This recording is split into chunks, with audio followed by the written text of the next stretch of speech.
رب تعالیٰ ارشاد فرماتا ہے کہ اللہ تعالیٰ تو یہی چاہتا ہے کہ تم سے ناپاکی کو دور فرما دے اے اہل بیت، اور تم کو خوب پاک اور ستھرا بنا دے۔ اس آیت کریمہ کے اندر لفظ اہل بیت آیا ہے، اور اہل بیت کو اللہ پاک نے مخاطب کر کے تو ان کی یہ فضیلت جو ہے وہ بیان فرمائی ہے۔ یہ اہل بیت کون ہیں؟ حضرت شاہ عبدالحق محدث دہلوی رحمۃ اللہ تعالی علیہ اشعۃ اللمعات میں ارشاد فرماتے ہیں، اسی طرح علامہ امام محدث ابن حجر مکی رحمۃ اللہ تعالی علیہ الصواعق المحرقہ میں، اور بہت سارے ائمہ دین نے یہ بات لکھی ہے کہ لفظ اہل بیت اور لفظ اہل اور لفظ آل یہ تین الگ الگ الفاظ ہیں، مگر ان تینوں الفاظ کا معنی، مفہوم اور مطلب ایک ہے۔ اور آل کہہ لیجئے یا اہل کہہ لیجئے یا اہل بیت کہہ لیجئے، یہ تین قسم ہیں نبی کریم صلی اللہ تعالی علیہ وسلم کی نسبت سے۔ نمبر ایک اہل بیت نسب، نمبر دو اہل بیت سکونت، نمبر تین اہل بیت ولادت۔ اہل بیت نسب سے مراد نبی کریم صلی اللہ تعالی علیہ وآلہ وسلم کا خاندان مبارک ہے، اور اس تحدید کے ساتھ کہ حضور کے دادا جان حضرت سیدنا عبد المطلب کی جتنی مسلمان اولاد ہے وہ سب نبی کریم صلی اللہ تعالی علیہ وآلہ وسلم کے اہل بیت نسب کے اندر شامل ہیں۔ اس سلسلے میں حضرت سیدنا حمزہ شیر خدا رضی اللہ تعالیٰ عنہ بھی داخل ہیں، کیونکہ نبی کریم صلی اللہ تعالیٰ علیہ وسلم کے چچا جان ہیں، حضرت عبد المطلب کے صاحبزادے ہیں۔ اسی طرح حضرت عباس رضی اللہ تعالیٰ عنہ یہ بھی نبی کریم صلی اللہ تعالیٰ علیہ وسلم کے چچا جان ہیں، اور اس بات پر تمام اہل اسلام کا اتفاق ہے کہ یہ دونوں ہستیاں جو ہیں یہ مشرف با ایمان اور مشرف با اسلام ہوئی ہیں۔ اسی طرح سیدنا علی مرتضی شیر خدا رضی اللہ تعالیٰ عنہ بھی حضرت عبد المطلب کی اولاد ہیں، اور نبی کریم صلی اللہ تعالیٰ علیہ وسلم کے چچا زاد بھائی ہیں۔ آپ بھی، حضرت عبداللہ بن عباس بھی، حضرت فضل بن عباس بھی، اور اس طرح اور بھی جتنی ہستیاں سرکار عبد المطلب کی اولاد میں سے اسلام پر ہوئی ہیں وہ سب اہل بیت نبوی ہیں، اہل بیت نسب کے گروپ کے اندر شامل ہو کر۔ دوسری قسم ہے اہل بیت سکونت، اس سے مراد حضور نبی کریم صلی اللہ تعالی علیہ وآلہ وسلم کی ازواج مطہرات یعنی پاکیزہ بیویاں ہیں، جن کا تعلق خاندان کے اعتبار سے ابتداءً اگرچہ اور خاندانوں کے ساتھ ہے اور مختلف مقامات کی وہ رہنے والی بھی ہیں، لیکن جب ان کو نبی کریم صلی اللہ تعالی علیہ وسلم کے ساتھ زوجیت کا شرف حاصل ہوا تو نبی کریم صلی اللہ تعالی علیہ وسلم نے ان کو بھی اپنے خاندان کا حصہ بنا دیا، اور وہ ساری زندگی نبی کریم صلی اللہ تعالی علیہ وسلم کے گھر میں سکونت پذیر رہی۔ ان کو کہتے ہیں اہل بیت سکونت۔ اور تیسرے نمبر پر ہے اہل بیت ولادت۔ اہل بیت ولادت سے مراد وہ تمام پاک ہستیاں ہیں جن کو یہ شرف حاصل ہوا کہ جناب مصطفیٰ کریم صلی اللہ تعالی علیہ وسلم کے گھر میں وہ پیدا ہوئے، چاہے وہ سرکار کے صاحبزادے ہوں، چاہے وہ سرکار کی صاحبزادیاں ہوں، یا آگے ان کی نسل ہو، مگر شرط ہے کہ ایمان کے ساتھ۔ شرف اہل بیت ہے، شرف سیادت ہے، اور ایمان کے بغیر کچھ بھی نہیں۔ چنانچہ جس آیت کریمہ کو میں نے تلاوت کرنے کا شرف حاصل کیا ہے، اس میں لفظ اہل بیت سے، یہاں اس قرآن کی آیت کے اندر لفظ اہل بیت سے مراد کون ہے؟ تین قول ہیں۔ پہلا قول یہ ہے کہ یہاں اہل بیت سے مراد ازواج النبی صلی اللہ تعالی علیہ وسلم یعنی سرکار کی پاک بیویاں ہیں، اور اس قول والوں کی دلیل کیا ہے؟ یہ کہتے ہیں کہ جس مقام پر آیت کریمہ انما یرید اللہ لیذھب عنکم الرجس اہل البیت ویطہرکم تطہیرا وارد ہوئی ہے، اس سے پہلے جو آیات ہیں اور جو اس کے بعد والی آیات ہیں ان سب میں خطاب نبی کریم صلی اللہ تعالی علیہ وسلم کی ازواج مطہرات کو ہے۔ چنانچہ اللہ تعالیٰ نے اوپر سے ان الفاظ کے ساتھ یہ سلسلہ گفتگو کا شروع فرمایا، یا نساء النبی لستن کاحد من النساء، اے نبی کی پاک بیویو تم دوسری عورتوں کی طرح دوسری عورتوں میں سے کسی عورت کی بھی مثل نہیں ہو۔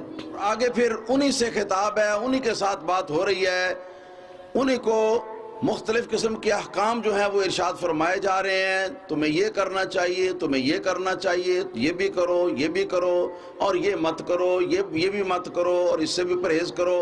اور یہ خطاب سرکار کے ازواج مطہرات سے اہل البیت والی آیت سے پہلے بھی موجود ہے اور بعد میں بھی موجود ہے، بعد بھی سرکار کے ازواج کا ذکر، پہلے بھی سرکار کی ازواج کا ذکر۔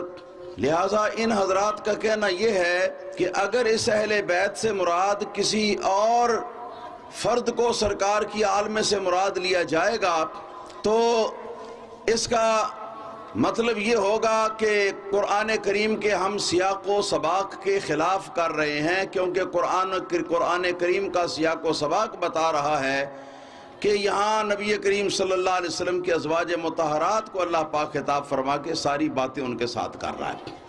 یہ پہلے قول والوں کی دلیل ہے۔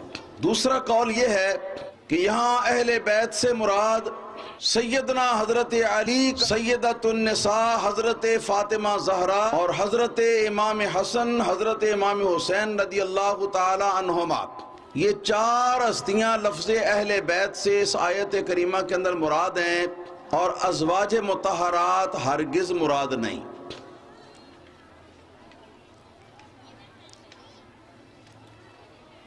ان حضرات کی دلیل وہ حدیث ہے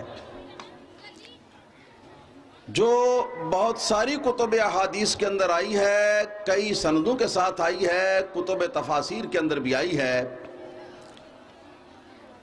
کئی صحابہ کرام اور امہات المومنین کی روایت سے آئی ہے۔ میں حضرت بی بی ام سلمہ رضی اللہ تعالیٰ عنہ کی روایت آپ کو سنا دیتا ہوں، باقی بھی اسی کے مطابق ہی ہے۔ حضرت بی بی ام سلمہ ام المومنین رضی اللہ تعالیٰ عنہ فرماتی ہیں کہ سرکار میرے گھر تشریف فرما تھے اور نبی کریم صلی اللہ تعالیٰ علیہ وسلم کمبل مبارک اوڑھے ہوئے تھے۔ اتنے میں حضرت علی مرتضی رضی اللہ تعالیٰ عنہ تشریف لائے تو نبی کریم صلی اللہ تعالیٰ علیہ وسلم نے ان کو فرمایا کہ علی آؤ میرے کمبل کے اندر داخل ہو جاؤ، تو کمبل کو پھیلا کر حضرت علی کو اس کے اندر داخل کر لیا، کمبل میں لے لیا۔ اتنے میں حضرت سیدہ فاطمہ زہرا رضی اللہ تعالیٰ عنہ تشریف لے آئیں۔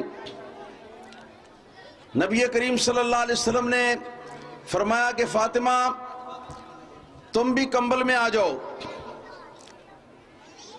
ان کو بھی کمبل میں لے لیا۔ ان کے بعد حضرات حسنین کریمین دونوں شہزادے تشریف لائے۔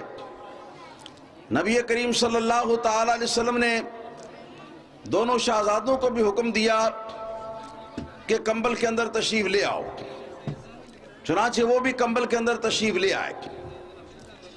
جب ان چاروں کو کمبل میں لے لیا تو سرکار نے اپنے ہاتھ مبارک کمبل میں سے باہر نکال دیے اور دعا کے لیے پھیلا دیے اور فرمایا کہ اللہم ہؤلاء اہل بیتی فاذہب عنہم الرجس وطہرہم تطہیرا۔ قرآن پاک کی اس آیت کریمہ والے الفاظ جو ہیں ان کو اپنے انداز میں عرض کیا اللہ تعالیٰ کی بارگاہ میں دعا بنا کر کہ یا اللہ یہ میرے اہل بیت ہیں، لہذا تو ان سے ہر قسم کی ناپاکی کو دور فرما دے اور ان کو خوب پاک صاف اور ستھرا بنا دے۔ یہ حدیث پاک دلیل ہے دوسرے قول والوں کی، وہ کہتے ہیں کہ بس صرف یہی 4 اہل بیت ہیں، ان کے علاوہ کوئی اہل بیت کے لفظ کے اندر یہاں قرآن کی آیت میں داخل نہیں۔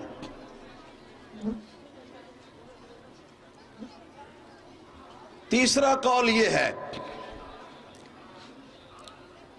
کہ لفظ اہل بیت قرآن کریم کے اندر جو آیا ہے، تو چونکہ قرآن کریم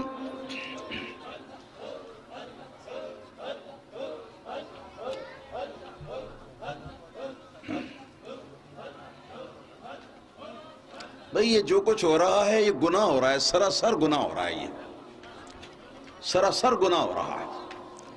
اگر دنیاوی باتوں میں لگے ہوں تو پھر تو یہ ٹھیک ہے، لیکن جب قرآن کا بیان ہو رہا ہے تو اس کی موجودگی میں یہ بالکل نہیں ہونا چاہیے، بالکل یہ قرآن کے ادب کے خلاف ہے، ہرگز بھی نہیں ہونا چاہیے۔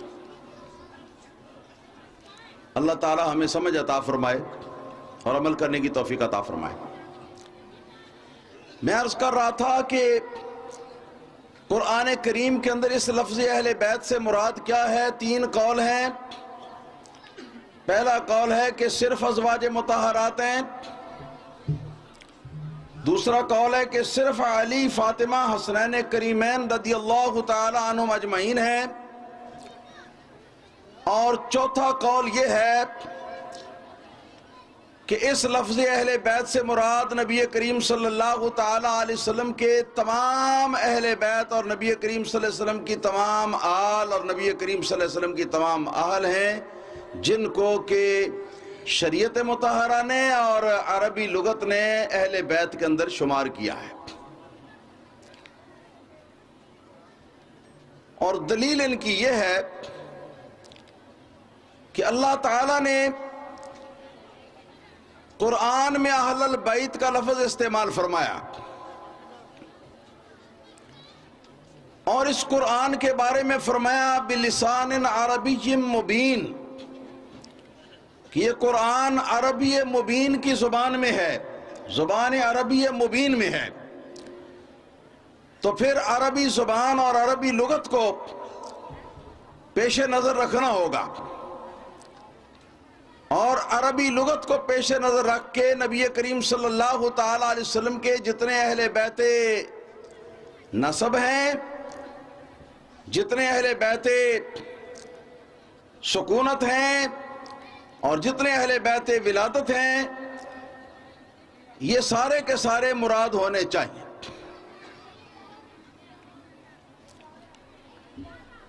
اب یہ 3 قول آپ حضرات کے سامنے آ گئے۔